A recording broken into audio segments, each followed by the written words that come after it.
What's up, hockey fans? Welcome back to the Good Goal Podcast. This is episode 27. I'm Christian Brady in Clemson, South Carolina. That's Matt T.R., also in Clemson, South Carolina. This is the first day of our semester. Matt, how you doing? I'm good. Classes start today, but I kind of got a light load on Wednesdays. For our loyal listeners, they both know we're communication majors. And to give you a little sneak peek, communication and sports communication majors are very Tuesday, Thursday heavy on classes. So we usually don't have classes on Friday. That makes more time for golf. It's all good. Life's good. Yeah, exactly. There'll be a lot of golfing going on Friday. But, Matt, this morning, the United States are gold medalists in the World Junior Championships. I know we're going to get into that later, but did you watch the game? What did you think? So I was at Topgolf last night, but they did have it on the TV. So I watched the first and second period. And then I kind of kept up with the third period on Twitter. The first period was absolutely dominant for the U.S. I mean, it was indescribable. I was telling my friends, they're like, wait, isn't Canada supposed to be like the powerhouse? And I'm like, yes, they are. And we simply outplayed them. And then in the second period, they had a couple chances. They had a breakaway from Caps prospect Connor McMichael, and Spencer Knight just balled out, had 37 saves, I think it was. And then, obviously, like I said, I kind of missed the third period. From what I was reading on Twitter, we were dominating like we were in the first. So, yeah, the third period was more just like collapsing. You know, a lot of shots, but not a lot of chances for Canada. Okay. But, yeah, such a great game. And we're going to talk about it later. But before we get into the 2021 World Juniors, we want to reflect on the year that was 2020, because although it was the worst year of all time, there was some good hockey to be had. And you and I have some good memories from it. So why don't you start us off? Well, let's just talk about the bubble itself and how it came about. And Gary Bettman just really being on the ball and being the first commissioner out of the four major sports to say, this is what we need to do, and this is how we can make it effective. And doing two bubbles, one in Edmonton, one in Toronto, was absolutely brilliant. And once hockey got started, once it was back, there were like 12 games a day. And I couldn't get enough because they were all on basic cable. So it was all NBC, NBCSN, NBC, USA. So it was like 4 TVs at once. It was electric. So that's like not the number one, but that's the first thing I want to point out is obviously last year was a tough year for everyone, but the bubble made it a lot brighter for hockey fans, at least for a little bit. So definitely, yeah. I would say just a part of that is agreeing on a new CBA for the bubble restart, but also for the next 3 or 4 seasons before anyone else even really had a plan. It's just showing how much hockey players and hockey executives are committed to putting hockey on the ice, no matter what the sacrifices are from each side. That's the sport we love, and that's that's one of the reasons we love it. And that goes to show you, I mean, the NBA, it's proven time and time and again that egos rule that sport, that it's all about the superstars. Whereas hockey proves time and time again, players put the sport before themselves. They always have. And the story you always like to tell is when the Kings wrote Gretzky a blank check and said, "Here you go." And he's like, I'm not taking this amount of money to play a sport I love. And that's always how hockey players have been. And it's just a great example of the greatest that ever will be to step on ice. So. Yeah. And you mentioned like respecting the game, putting the game first, even in football, which is a sport we both love. Doug Peterson and the Eagles on Thursday night, with the season on the line for the New York Giants, put absolutely zero effort into winning the game. They treated it as the first preseason game of the 2021 season. And people were very upset about that. I don't know where you stand on that, but definitely I know that in hockey, every single game is played to win on each side. And I don't know if that was the case on Sunday night. Yeah, my brother Zach, who's an Eagles fan, I know he was throwing up somewhere, just at the lack of effort. But Dan Orlovsky from ESPN put it perfectly. He said you can't try to go out and win the ball game and also say I want Sudfield to get reps. Like those two don't coexist because Jalen Hurts was winning the game for the Eagles before they benched him. And that's exactly what Peterson said he wanted to do after the game. Was I wanted to win the game, but at the same time, I wanted Sudfield and other guys to get reps. And it was like that; those things don't coexist. Anyway, so bringing it back to hockey, that stuff doesn't really happen in hockey unless you have back-to-backs and you're kind of resting your best players. But even then, the skaters that are on the ice are going out to win games. There's no tanking. No. Yeah, of course. So, so let's get into some of hockey's the greatest sport in the world. Point made. Let's get into the bubble hockey itself. One of the first memories was early in the playoffs. I think it was night one because the Bruins, I remember, had a game right after game one of the Eastern Conference quarterfinals or semifinals, however you want to say it. Braden Point. Well, let's start with this. 2-2. And it goes into 5 overtimes between the Lightning and the Blue Jackets. And Braden Point finally ends it. But after Jonas Korpisalo of the Columbus Blue Jackets is able to break the record for the most saves of all time in an NHL game with 85, the current record was 74. He shattered it. Unbelievable. And it's not like you would think logically, like there's enough time, of course, he's going to get that many shots. But I'm pretty sure Vasilevsky had like 41 saves. So obviously, Tampa Bay was dominating the overtime, and Korpisalo was keeping them in the game. It was so fun to watch. I couldn't believe how fun it was. I mean, the game started at 4 o'clock, and I think it ended at 9:30. No, it was later than that. You remember because the Bruins actually got flexed to the next day. You remember that? What were the starting times? I'm trying to think. Was it like 2 and 7 or something? It was like 4. It was usually like 4 and 8. So they could do like every 2 hours. So the East played, and then the West played, and then the East played. But the game went until like 11 something, and they kept pushing back the puck drop for the Bruins game. And then the NHL was like, we don't know when this is ending. We have to do it tomorrow. Which was so funny because, and they had already had the preseason for the top 4 teams and the play-ins for each of the 5 through 12. But this was the first night of the actual playoffs, and it was nightmare scenario. Like, this is exactly what you fear is going to happen when you think about all teams playing on the same surface. It's like, well, what if one game goes 6.5 hours and 5 overtimes? And that's not going to happen. Don't worry about it. Yeah. Yeah. And it happens on night one. So, yeah, it was like the 4th longest game ever. Yeah. And it was just so awesome for our sport, just to bring it back into how awesome our sport is, because people that have never even heard of hockey were tuning in because they saw this guy who played Korpisalo, who now was going into his 3rd full game of hockey after playing 3 periods and more than 3 overtimes. And not to mention him making over 80 saves. I mean, everybody was tuned in just to see when this game was going to end. Yeah, it was history, and I felt bad that he lost. But at the same time, you'd think you're watching almost 3 full hockey games, but every second was extremely entertaining. Yeah. And the speed of the game did not decline at all, which was unbelievable. They were so energetic, involved in the game. It was crazy. Well, I remember texting you saying, if Columbus wins this game, give Korpisalo the Vezina right now. Retroactively, yeah. Yeah, and then I was saying, like, if they somehow win this series, give him the Conn Smythe, even if they don't win the cup. Yeah. All right, Matt, why don't you hit us with our second one? Both 12 seeds beating 5 seeds. So you had Chicago, who everyone wrote off, beat Edmonton, and then Montreal with a actual healthy Carey Price beating, who was it, Pittsburgh?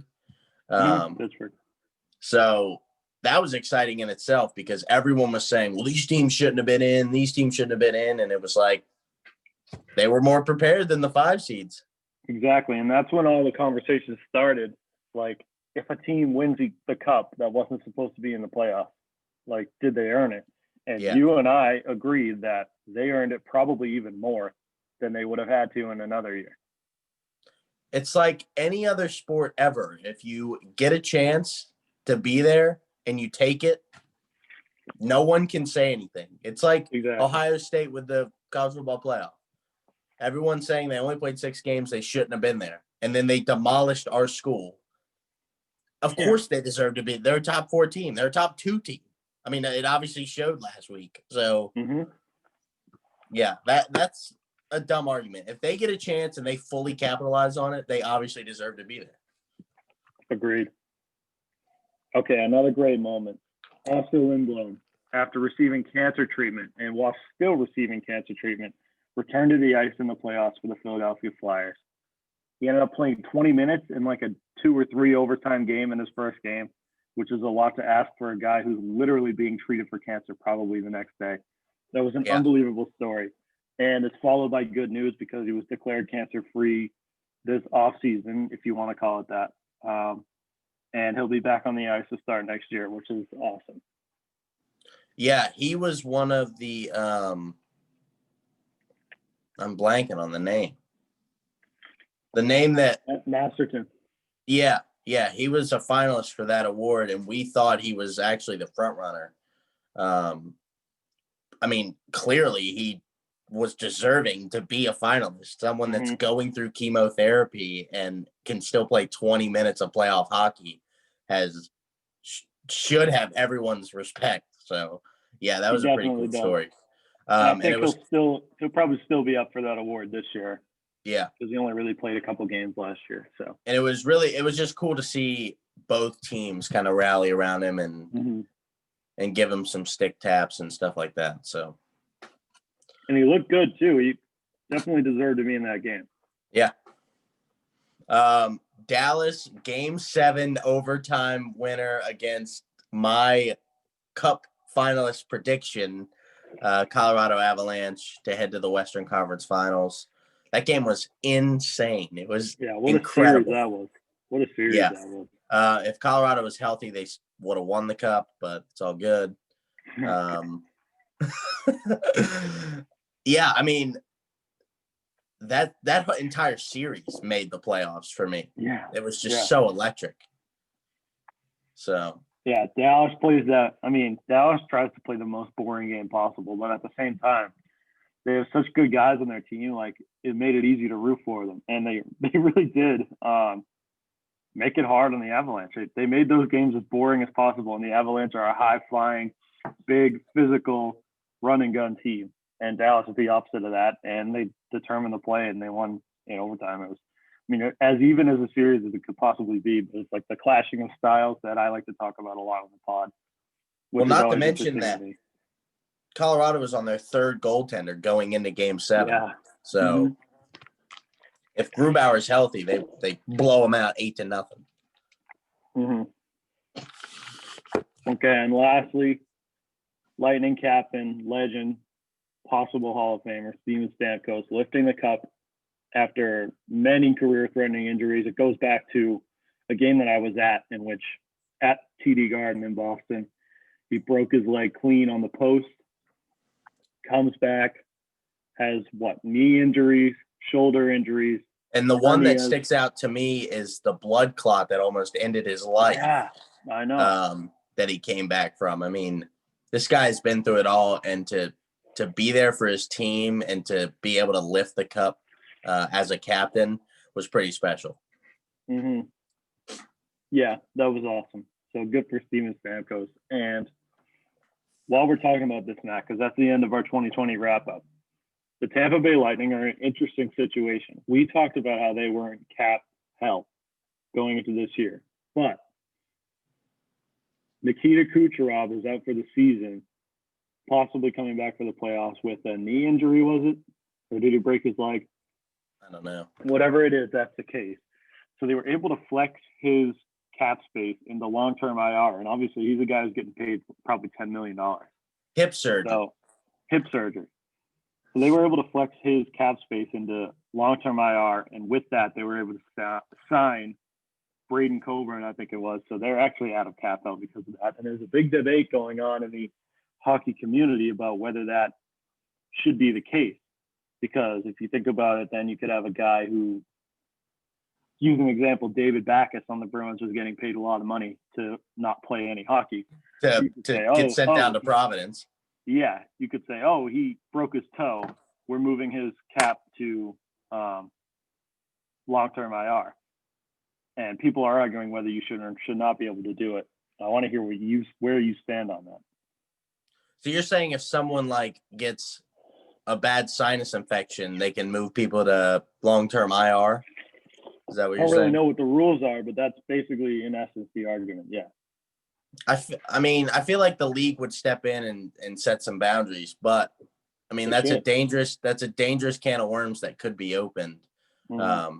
But with COVID and I mean, it's not 2020 anymore, but anything's possible with all this COVID stuff going on. So still, I mean, I can't believe that last March, we were texting saying like, oh, hopefully this will blow over by summer. Hopefully this will, and now it's almost been a year and we're like still at the peak of it.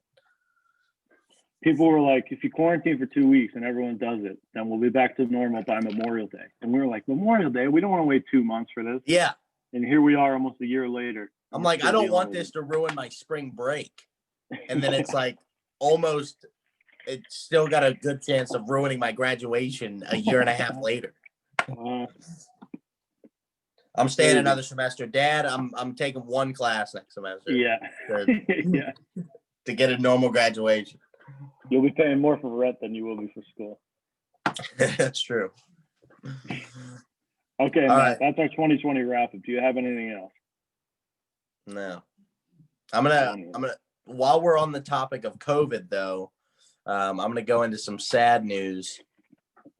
Per sources, and they're pretty reliable sources because they're straight from me and Christian. We got the best sources in Clemson hockey. Don't come at us for that. Yeah. No, there will be no, as of right now, there will be no Clemson ice hockey games this semester. There's a lot of hurdles to jump. Clemson is banning sponsored, like university sponsored travel. Mm-hmm. I think it got extended through the end of March, which means they're not going to reimburse or pay for any travel. As most of you guys know, we play games in Greenville, which is 50 minutes away. That is included in travel. They're not going to help pay for rink time. So it's just lack of funding. Mm-hmm. So the good thing is they will be holding unofficial practices and possibly some scrimmages if they can get enough skaters. Me and Christian have been talking, and that's something we're interested in calling so at least parents can see. So, I mean, we'll let you guys know as soon as we do. I got to talk to the new big cheese at Tiger Vision, which is Marissa. Mm-hmm. So, yeah, that's just a shame. I mean, COVID hits another thing that we love to do, but you know what are we going to do about it, right? Yeah. I mean, that's the same thing I told you on the phone. And you were like, it sucks because it's your last year. And, you know, it does, but I can't sit here I can sit here and sulk, but I'm actually pretty good at it. But COVID, it's not even out of our control. It's like way beyond that. So, I mean, I do my part. I wear a mask. I social distance, and that's all I can do. So I got to roll with the punches, you know? Yep. Yeah. So. But we'll try to get some Clemson hockey content to all of you in some form or another. We're still working that out, but we'll let you know as soon as we do.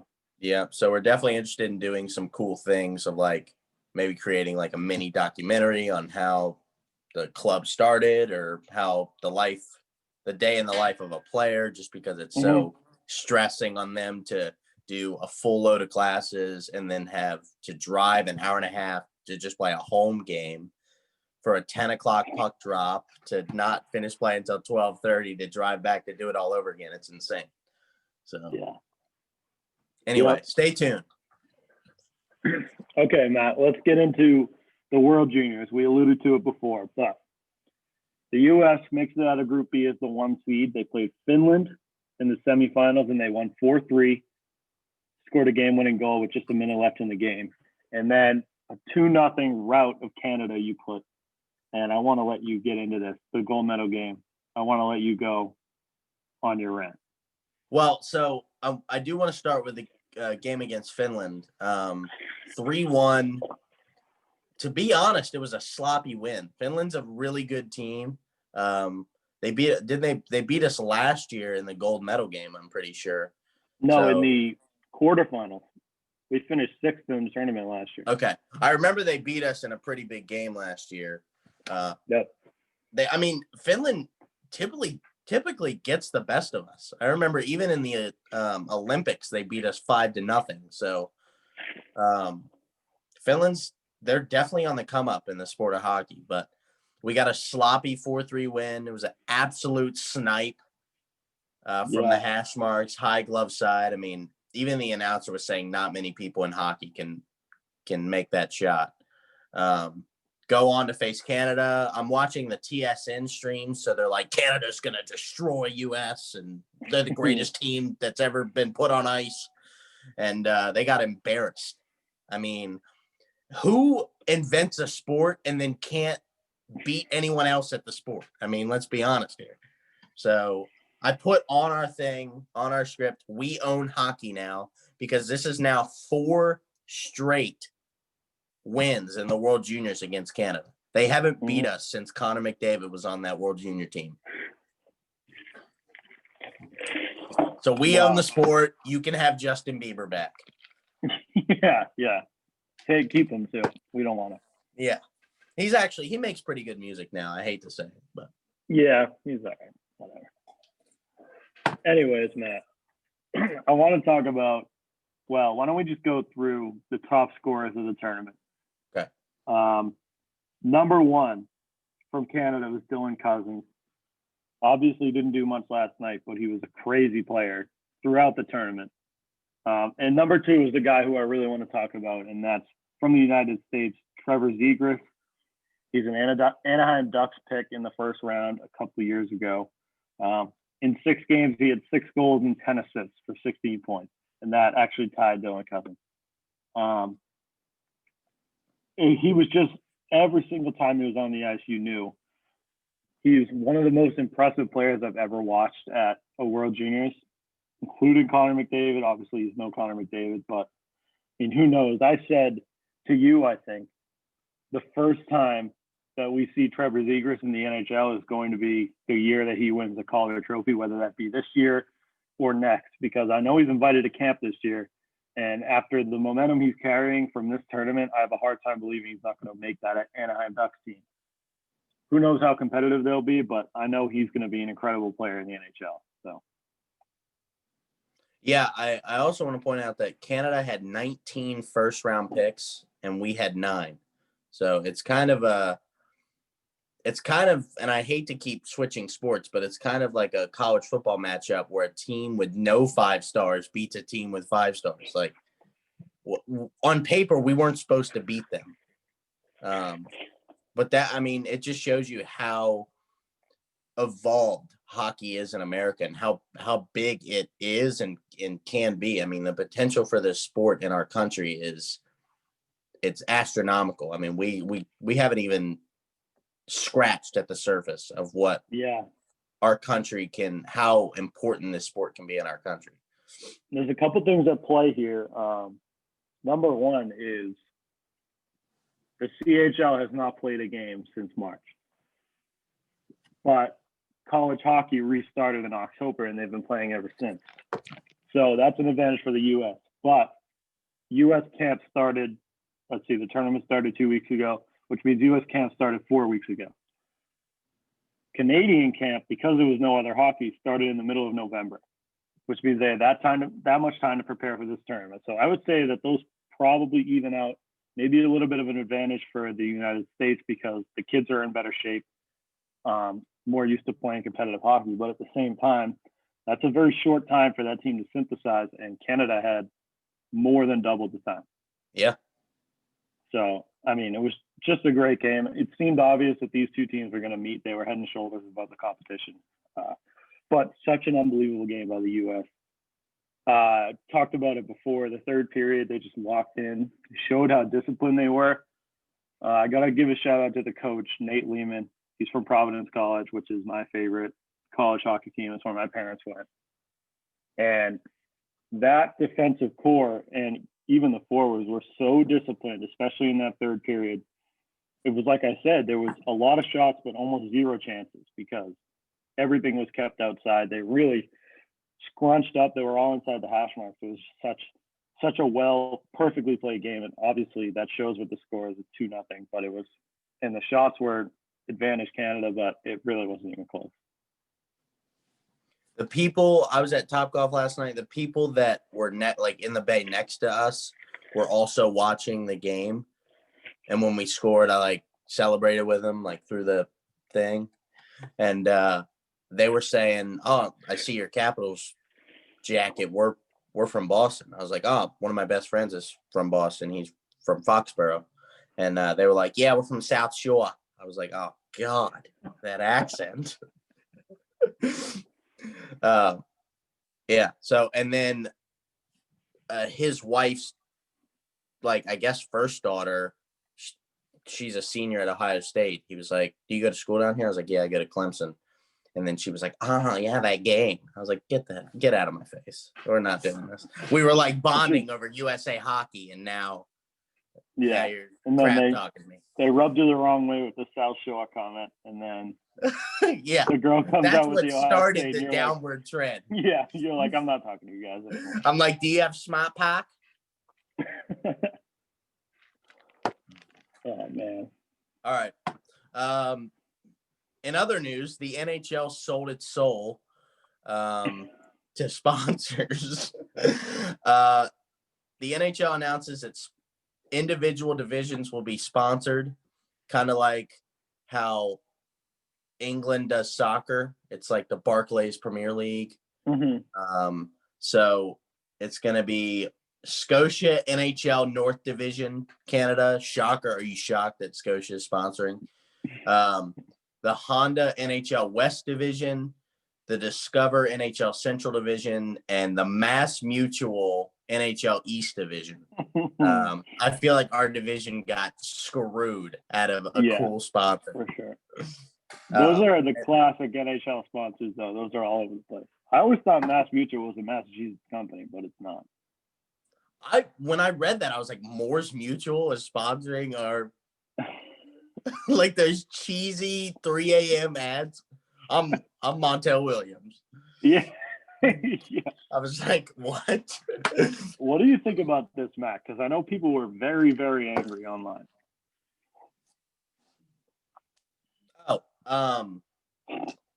I thought you were going to say the next point. That's why I was like, no, I want to hear what you think before I say.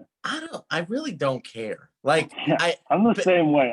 People are getting so mad. I don't. And really that's why I prefaced the statement with the NHL sold its soul, because that's how people are reacting. They're like, they're sellouts, blah, blah. I'm like, if they have an opportunity to make up some of the losses from COVID, why not? Because that's what this is. They're only doing that because they're trying to financially recover from COVID. Yeah. You either do this or you drop the cap $5 million and your favorite player has to leave your team. So which one do you want to choose? Exactly. And when you put it that way, they're like, whoa. So it's also not like there's a gun to your head and you have to say the sponsor before you say the division or else they shoot you. Yeah. Nobody's ever going to say the Mass Mutual NHL East Division. It's not like you're an Anaheim fan. And you're not going to use the names of the divisions anyways because you're only playing in your own division. And it's only for this year. So I don't really get the outrage. Hockey purists are some of the worst people on earth. Who cares? Yeah, I don't get it. It's not like you're from Anaheim and you're like, God, our Honda NHL West Division is so tough. Or if you say, like, if you're in a conversation, if me and you are in a conversation with someone and we're like, yeah, the East is pretty tough. And you're like, excuse me, it's the Mass Mutual They're NHL East Division.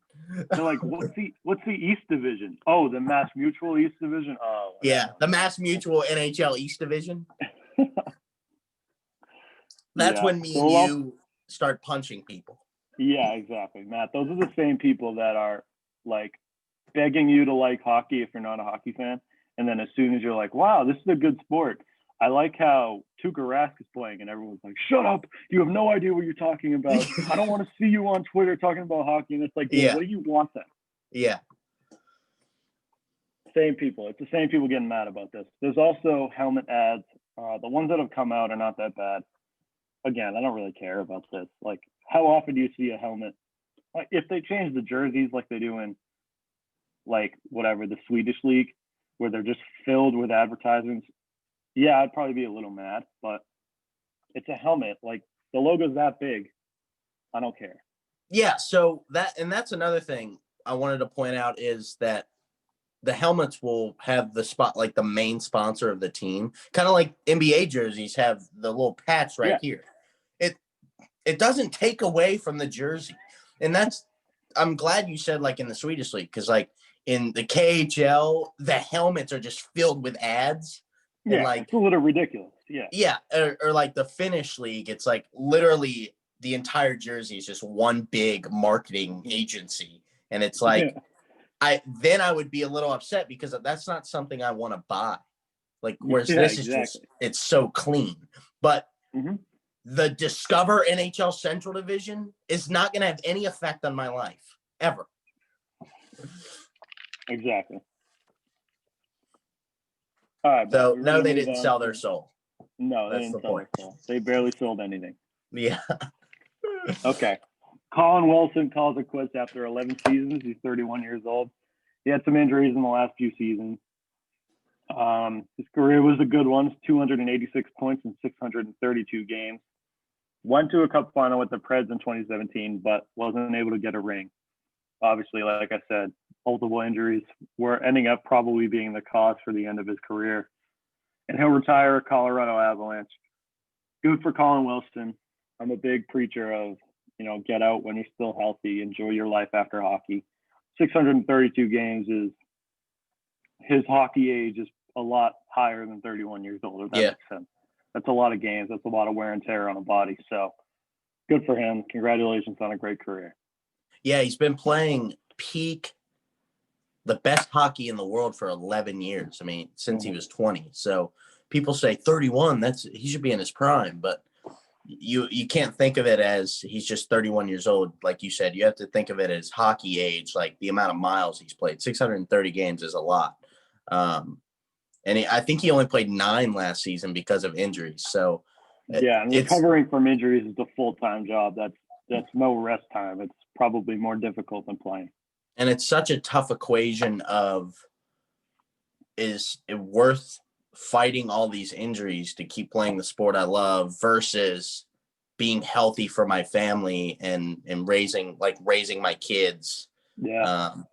I mean, he's 31. He's played a lot of hockey. He's made a lot of money. He's probably going to be an analyst or something for a team down the line, or maybe even a coach. He's got it made. If he can fully recover from his injuries, his kids won't have to worry about money, and life's good. So good for him. Yeah. Okay, here comes my least favorite segment of the show. I saved it for last. Childhood hero, one of the greatest Boston Bruins of all time, has been forced out the door and into the arms of the Washington Capitals. Zdeno Chara has already moved to Washington, D.C. In 1996, which is before either of our lives began, Zdeno Chara was drafted by the New York Islanders, I think it was. Or what? 56th overall. Oh, no, it was. It was the Islanders. I'm pretty sure it was the Islanders. He's the oldest player on an NHL roster after Jaromir Jagr finally left. And he signed for 1 year, $795,000. There are bonuses included in the contract, which won't show up on the cap hit. And that includes plays in 10 games, which I'm sure he'll hit, Cats make the playoffs, which I'm sure will hit again, and Cats win the Cup, which there's no way, because they're in the same division as the Bruins. So. Okay, well, we're 14-2 out of the last 16, so. Yeah, well, we got 8 games to settle that this year. We'll see about that. So 7-1. So here's my thoughts on this. I'm conflicted because at first glance, $795,000 in an $80 million salary cap is like you and me giving a guy $5, to like clean our window or something. It's literally nothing. I had like pennies in this cup. I was going to start throwing them Yeah, at you. exactly. But at the same time, it's not really about the money when you think about it more clearly. We've already stunted the development, and I talked to you about this, of multiple draft picks prospects like Jacob Lazan, Connor Clifton, kind of, but most notably Euro Vakanainen, Jakob Zaboral. I know you probably don't know who these guys are, but are you speaking English? What is that? These are legitimate Bruins prospects who have not been able to play because they've just been waiting out Chara. But you know what? I don't agree. That's my reasoning. That's me trying to compensate for what they did. But I still think Chara should be a Bruin. He's still going to play 15 minutes this year, every game, every night. He's going to be an unbelievable leader. And he's going to be the best fifth defenseman in the league on Washington. It's not even going to be close. He's such a valuable player. And at $795, the Capitals literally risked nothing to get this guy. Yeah, so we signed Trevor Van Riemsdyk, and he was going to be a third line defenseman. I mean, him and Jensen are probably going to battle it out. Put him with a young guy like TVR, who's not his brother, but kind of has something to prove, leaving Carolina and proving that he can still play the game. I mean, he won several cups in Chicago, but he wasn't a major piece of that team. Yeah. But the Capitals, I mean, I hate to toot our own horn, but we are kind of a franchise where people come to revive their careers. Brett Connolly did it. Mm-hmm. Jay Beagle he didn't revive his career, but he got a big paycheck after leaving our team. Michael Kempney was literally about to go to the KHL, and he's now should be the Norris Trophy winners defensive pairing. DSP's the GOAT. Knew you were going to say DSP. I was just about to say that. So, I mean, as far as TVR, he's got something to prove. I think pairing him with a freaking first ballot Hall of Famer legend like Chara, for literally pennies on the dollar, I think it's genius. Yeah, and putting the clause of skating 10 games to get an extra $250, that's just showing that the Caps, he's not gonna play 30 minutes a game. He's probably not even going to dress every game, but he's a glorified defensive coach. Like, if he has a locker in the locker room, and he's going to be there every intermission, and he's going to be there every pregame, and you can bet that he's going to definitely be a leading voice in the playoffs because he's been there, done that. I mean, to me, it's a no-brainer. And I said to you on the phone, they could glue his pants to the seat of the locker room, and it would still be worth $800,000. Yep. He never gets up. All he does is speak in intermissions and before games. And that's the only thing you need him for that amount of money. I'm actually surprised that we're the team that reached out, because to me, we both just harped on, for $800,000, he's a glorified defensive coach, and he's going to play 7 minutes a game. Who cares? He's not a liability at the blue line. He's going to be physical. He's going to beat your ass if he has to, for $800,000. Mm-hmm. This makes me so sad. I also thought, once the news broke, I called Christian, and he's he must have been in Chicago because he was in the windiest part of the country. I was in Newport, literally on the coast. Yeah. And he goes, Thank you for poaching my childhood hero. So my Oh, dad man. calls Chara Shrek because his He's an his ogre? facial Yeah. features are so Eastern European because he was born before. This is how old he is. He was born before Yeah. Czechoslovakia broke up. Mm-hmm. Which is actually kind of cool because in the Olympics he can play for one or the other.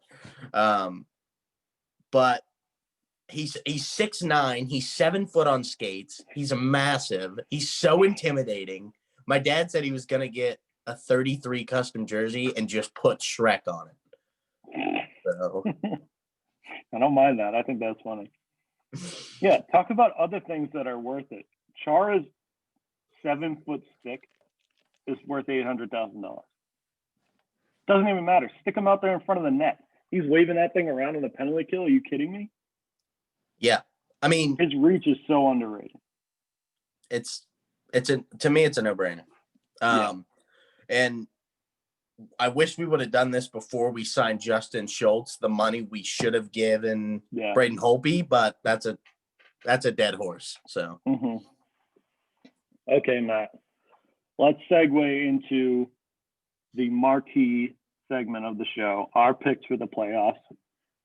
Again, this is probably a little easier for us. I mean, it's still difficult decisions, but it's easier to organize because you're just picking the top 4 teams from each division.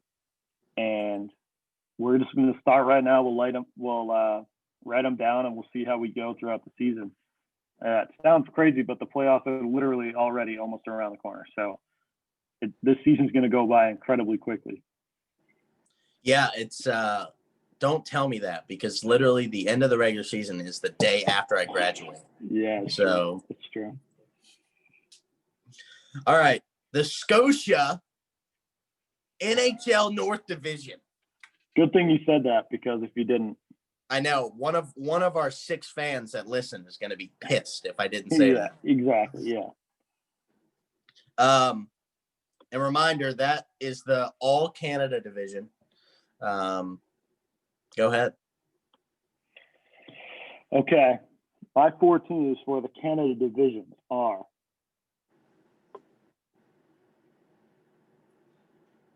Toronto, Edmonton, Winnipeg, and God, this is a tough one. Vancouver.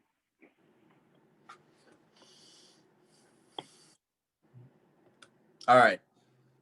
Are you Yeah, I got it. Okay. Toronto, yep. Winnipeg, Edmonton, Vancouver. Leaving out Calgary. That's right. Leaving out a healthy Carey Price with a backup Jake Allen. That's correct. I wanted to leave out Toronto because you know how I feel about how mismanaged that team is. But with how disappointing they were last year, how does that team not get better this year? Well, their cancer of Mike Babcock's gone, so. Yeah. All right. The Scotia NHL North Division. The 4 teams that make the playoffs. This is so much tougher than I thought it was going to be. Calgary, Vancouver, Edmonton. Oh. I'm going to do it. Wow. Montreal. Wow. The Toronto's gone. We all know Ottawa's gone. Yeah. And Winnipeg doesn't make it. Winnipeg are both out. Wow. Dude, it's 2021. Anything's possible. That's true. It's so tough to leave out the reigning Vezina winner and Connor Hellebuyck. It's so tough. I know. And I have to leave out Toronto. They don't produce. They stink, dude. Their top line makes almost $60 million. They make. There are teams whose payroll is less than that. Ottawa. Yeah, literally, yeah. All right. We're going to do this one last. Let's Okay, skip yeah, this is the hardest one. But you're going first for the Central Division. Excuse me. The Discover NHL Central Division. Thank you. Gee, I Sorry, thought I was going to have yeah, to I end the can't- pod. I can't believe I did that. That's NHL blasphemy right there. All right, the Discover NHL Central Division. Oh, I'm first. Yep. All right, well, let's do the two obvious ones. Mm-hmm. Tampa's making it, and Dallas is making it. And it's insane to me that both Cup finalists now have to play 8 times this season.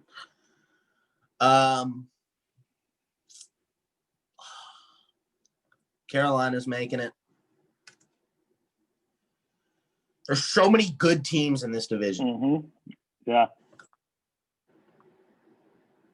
I have to go Columbus. Tortorella keeps proving – he proves me wrong time and time again. I said last season to start, Columbus and Ottawa have to play a 7-game series, and the loser gets – for relegation, yep. To relegation. And Columbus made it to the second round of the play. Oh, well, first round, but they beat Toronto, who has a way higher payroll than they do. And gave the Cup chance a legitimate run. Yes. Yeah, I'm not going to be the first one to bet against Columbus this year. I'm putting them in as well, and they're going to be my first team in. CBJ. I am going to have the defending Cup finalists, Dallas Stars, not in the playoffs. Chicago is my next team. Okay. It's hard to argue after what they did in the bubble. Mm-hmm. Tampa Bay. And finally, God, I wrote CBJ next to Columbus Blue Jackets because that's inverted my initial. Yeah, I was like, my last team. This is so hard. I know. I'm going to pick Florida. What? Yep. I got to ride with my guy, Keith Yano from Milton, Mass. I got to do it. So you left out – we both left out Nashville and Detroit, which I feel pretty comfortable. Luka – I don't feel very comfortable about Nashville, but that's okay. Our goalie, Luka, is going to be pissed at us. I feel very comfortable with the Red Wings being left out. But Steve Yzerman's their GM now. So he's going to – They had the most players in the World Juniors. Fun fact, 11. That's what I'm saying. I mean, they're on the come up, but they're not there yet. No, you left Carolina out, and you left Dallas out. Dallas, that's your team of the West. I know. Hey, you got to be bold. They just paid Anton Khudobin to back them up. I'm not very confident in that decision. Yeah, all right. As much as I love Anton Khudobin, I'm pretty sure they gave him $6 million. All right, so and then I left out Florida and you put Florida in. And then we both have Columbus and Tampa in. I was between Carolina and Florida, that was literally just a guess. Nothing informs that decision. Detroit's winning this division now. Yeah, probably. So well, more likely Nashville will. All right. The Honda NHL West Division. Christian's up first. Okay. My first 3 teams are the obvious ones. Colorado. St. Louis, as much as I hate to do it, they got Torrey Krug, so they're the best team in the league now. And Vegas. And I got to pick a last one. I'm going to start by saying this. Anaheim and LA are very, very close. They were up there in World Junior Talent too. They're going to be good quickly. I give them a year or two, but they're not there yet. Minnesota is always in limbo. San Jose, man, they're so hard to read, but I'm going to avoid them, and I'm going to go with Arizona. So I do want to jump back a little bit to the Discover NHL Central Division. And Spencer Knight, by far the best goalie in the World Juniors, is a Florida prospect. That's correct. And they also have the Bob. So, yeah. Florida's definitely on the come up. For sure. All right, back to the Honda NHL West Division. I hate you for going first because my 4 teams are, drum roll please, Arizona, Colorado, St. Louis, and Vegas, which means out of None of 8 those teams in this teams. division, we both left out San Jose, Minnesota, LA, and Anaheim, and those will be the 4 teams that make the playoffs just because of our prediction. Because anytime we bring up something, the opposite happens. Yep. Oh man. I feel confident though because I actually feel 3 pretty out good of 4 of about that. those are locks. Vegas, St. Louis, Yeah. and Colorado by far are the best teams in that division. Matt, Vegas has to disappoint one of these years. They have to. They've exceeded expectations for 3 straight years. But I don't think it's this year because you Fleury. have They to have Fleury and Leonard. in true Vegas form by gambling. You have to ride the hot hand. That's You have correct. to. Yep. All right, the Mass Mutual NHL East Division. You have to go I'm first in this one too. I'm gonna piss myself off by having to say these because I'm being a jerk about it. All There's right. only one team that I don't think is going to make the playoffs. I think we're on the same page. You just want to say it?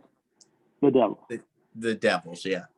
Although I did predict PK Subban to win the Norris. So That was so bad. that was last year, not this year. Don't get confused. Yeah. We'll have to do an award. We'll have to do a pre-award show next episode too. Okay. Pick all those. Well, I'm definitely picking Carlson because he got freaking robbed. But Yeah. all right. Well, the 2 obvious ones. The Washington Capitals, who are winning the Cup. The Boston Bruins. The New York Rangers are going to be insanely good. That's your sleeper right there, I think. As good as they are, I think that's the team with the 6th highest expectation. This division is the toughest. Yeah, it's the toughest one. Pick? That is so hard. I'm looking at the teams you have to pick from, and it's unbelievable. So I have, just for everyone to roast me for not picking the team they think, I have Boston, Washington, and the Rangers in. And the teams, the 1 out of the remaining 5 I'm trying to pick are Pittsburgh, Philadelphia, the Islanders, the Devils, and the Sabres. So I'm picking 1 out of 4 because the Devils are out. But Buffalo is just like the Rangers. They're young, they're quick. They got Taylor Hall. I mean, their first line might be the best line in hockey.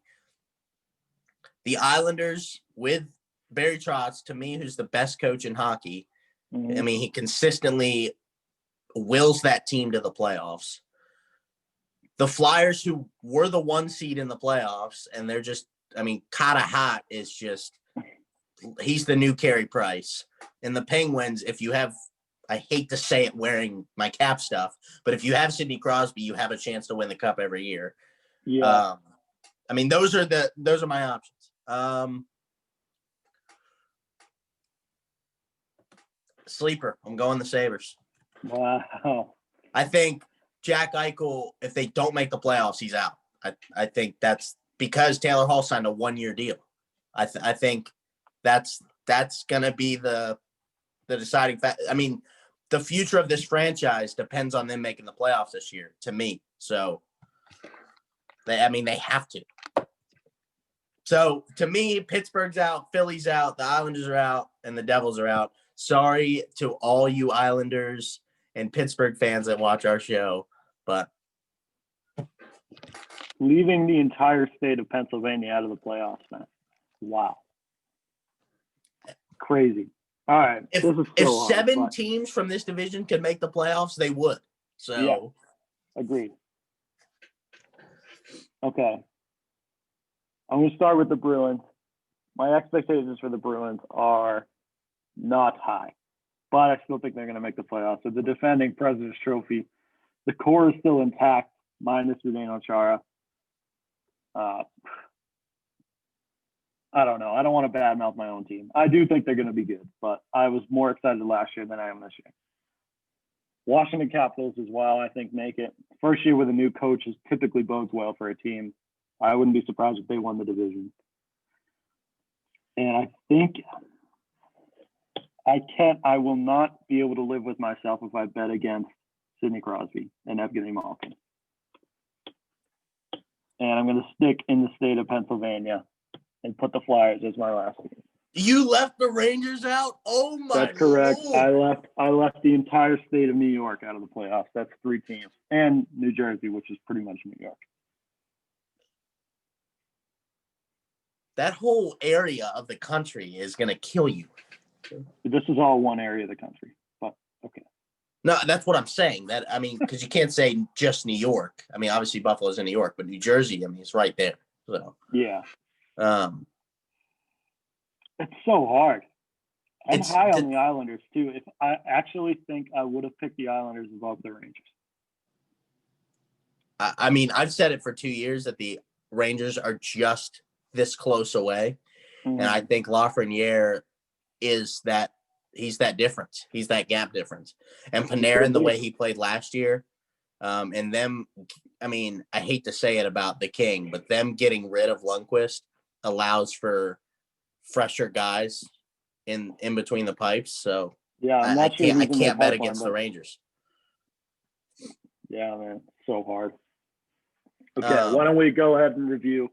You go first. Give me all 16 of your playoff teams. All right, so Calgary, Vancouver, Edmonton, Montreal, Boston, Buffalo, New York Rangers, Washington Capitals, Carolina Hurricanes, Dallas Stars, Columbus Blue Jackets, Tampa Bay Lightning, Arizona Coyotes, Colorado Avalanche, St. Louis Blues, and the Vegas Golden Knights. Okay, my picks are Vancouver, Edmonton, Toronto, Winnipeg, Boston, Philadelphia, Pittsburgh, Washington, Columbus, Chicago, Florida, Tampa Bay, Arizona, Colorado, St. Louis, and Vegas. I feel very good having reread that. Yeah, that's because you're not looking at the amount of teams that we left out. You're not. If you read the teams that we left out, you'd feel way less confident like about your pick. That has to be true for both of us. There's so many good. I think there are 25 teams that can make. Not even. I think there's 28 teams that can make the playoffs. Yeah. Who couldn't? Ottawa can't. New Jersey can't. I don't think Detroit can. Detroit can't. Okay. LA and probably Anaheim too. Yeah, but that's probably. So there's only 3 not teams. Even. So no, yeah, there's 3 teams. Yeah. And then we get Seattle in June. Legitimate contenders. We get Seattle Kraken in June. Who knows how that's going to go? I hear same expansion rules as Vegas. So they should have a competitive team right away. That's what I'm saying. Taylor Hall is going to Seattle. Ovechkin's going to Seattle. Yeah, 1-year deals for both of them. Yeah. So, Tuukka Rask could go to, although he already said if he doesn't play in Boston, he's retiring. So, didn't Brady say that? No, Brady did not say that. No. We're trying to build this brand since we don't have Clemson ice hockey to look forward to.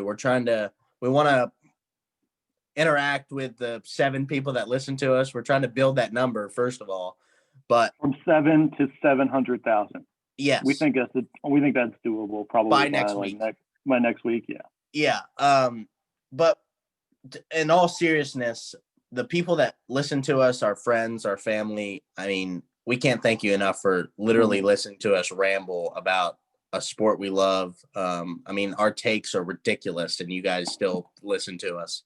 So yeah, we would do this on the phone or in person over dinner with each other, but now we just do it over Zoom and hopefully you guys enjoy it. So, I mean, thank you. Please feel free to, I mean, we want this. We encourage this. Christian unfollowed all the people that don't follow us back on Twitter. So if you don't follow us, we can follow you back. But tweet at us so we can kind of get people to start seeing our profile and seeing us interacting and seeing our takes. So like tweet us your playoff picks, tweet us who you think's going to win the heart, tweet, and then, we can talk about that next week. Bring up topics you want to hear us talk about. I mean, the sky's the limit for us, honestly, because we're both communication majors. Christian with an emphasis in sports PR, which is literally how you build a front office, how you build a brand. So it's on Christian if this podcast fails, but I mean, this is kind of our emphasis, and what we're studying in school. So this is this is a project for us to work on that we can use for our resume, but two, something that we can actually monetize and make money off of. And maybe down the line, like, this is passive income for us, something we like to do, but also makes us money. So, and you guys are the way we do that. So first of all, thank you. And second of all, let's hear what you got. Let's hear your playoff teams. Let's hear you rip us apart on Twitter. Conversations on Twitter. Yeah, for sure. So, I want to throw an idea by you right now. I'll put it on Twitter. I think we should start a Good Goal podcast, Fantasy Hockey League on ESPN. Winner gets the guest on the podcast. How's that sound? Done. All right. I'll send out the tweet right now. Start the league. Let's do it. I mean, our friends and family are in. So yeah, definitely. Yeah. Hell yeah. I mean, if any way we can, I mean, I know I'm rambling and I'm repeating myself, but literally, like, the 7 people that watch us on YouTube and listen to us on Spotify, it makes our day to, like, click on our link and just see that we had 6 views. Like, at least it doesn't say 0, honestly. So yeah. Anyway, so the goal Go ahead. is for this week, tweet us who you think's going to make the playoffs and topics you want us to talk about for next week, if you've listened this long. All right. Yeah, I know. This is a marathon, man. Okay. That's all we got. That's all I got, at least. That's all I got. All right. We'll see you next week. We'll do a Norris, Vezina, Hart, we'll do them all. Preview. We'll do them all. That, and we'll preview the opening night games, because I think there's like 8 of them or something. So yeah, so we'll get that done right before the games, and then the week after we'll talk about first week of games. We're gonna have no shortage of topics. Also, we have figured out a way to live stream.